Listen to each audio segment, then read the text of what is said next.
ছোটো ছোটো কেটেছি, ধুয়ে নিয়েছি। দিয়ে যে বেসন, একটু আদা জিরা বাটা দিয়ে মেখে নিলাম নুন হলুদ দিয়ে। দিয়ে যে বড়া করছি, আলু দিয়ে তরকারি বানাবো। যে আলু দিয়ে তরকারি বানাবো বন্ধুরা, তখন দেখাবো।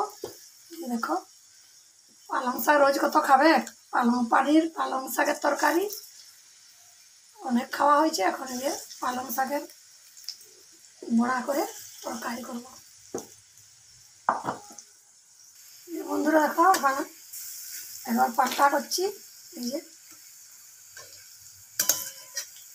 এবার পাল্টিয়ে দিলাম। এক পিঠটা পাল্টিয়ে ভাজা হয়ে যাবে, উঠিয়ে দেবো। এই যে বন্ধুরা দেখো, কিছুটা লাল লাল করে ভাজা হয়ে গেল। এই যে দেখো ভেজে নিয়েছি, লাল লাল ভাজা হয়ে গেছে। এখন যখন তরকারি বানাবো, তেলটা গরম হয়ে গেছে, পেঁয়াজ দিয়ে দিলাম।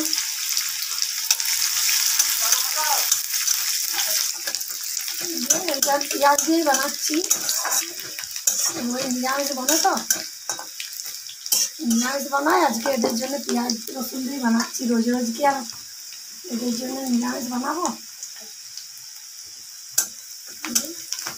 এদের নিরামিষও বানানো যায়, এবার নিরামিষও বানাতে পারো, পেঁয়াজ রসুন দিয়েও বানাতে পারো, যে যেমনটা খাবে। এই যে পেঁয়াজ লাল হয়ে গেছে, মশলাটা দিয়ে দিলাম, আদা রসুন জিরা লঙ্কা পেঁয়াজ বাটা, হলুদ দিয়ে দিচ্ছি বন্ধুরা। এই যে হলুদ, এই যে নুন দিচ্ছি, একটু মাখা মাখা হবে তো, ওই জন্য নুনটা দিচ্ছি। আমি আমার হিসাবে দিলাম, তোমরা তোমাদের হিসাব মতো দিলে, যেমন ঝোল রাখবে না রাখবে। এরপরে আলুগুলো দিয়ে দিচ্ছি, সিদ্ধ করা আলু, সিদ্ধ করা আলু দিয়ে দিচ্ছি।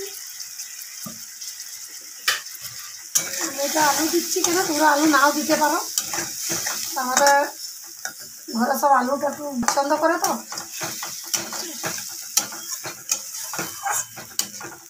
ভেজে আলুর সঙ্গে আর জল দিয়ে দেবো বন্ধুরা। দেখো মশলাটা ভাজা হয়ে গেছে, আমি এবার জল দিয়ে দিচ্ছি।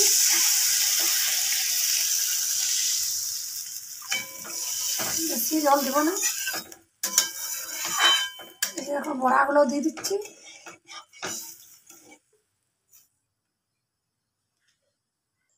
বন্ধুরা দেখো বড়াগুলো দিয়ে দিচ্ছি।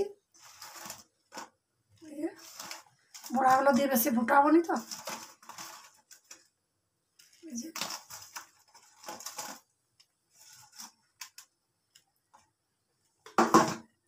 তুলে নামিয়ে দেবো, বেশি ফুটাবো নি, একটু ঝোল ঝোল করবো তো।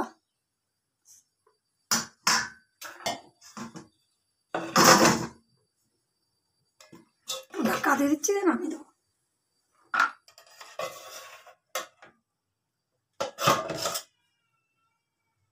বন্ধুরা দেখো,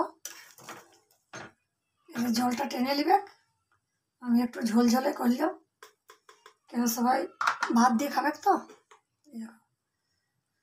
এরকম করে নামাবে বন্ধুরা, তোমরা খুব সুন্দর খেতে লাগবে। পালং শাকের বড়া বানিয়ে আলু সিদ্ধ করে, আলু দিতে মনে গেলে দিবে, না মনে গেলে না দিবে, আমাদের আলুটা পছন্দ করে তো জন্য দিলাম। বাস এরকম বানিয়ে করে খাবে, দেখবে খুব সুন্দর লাগবে।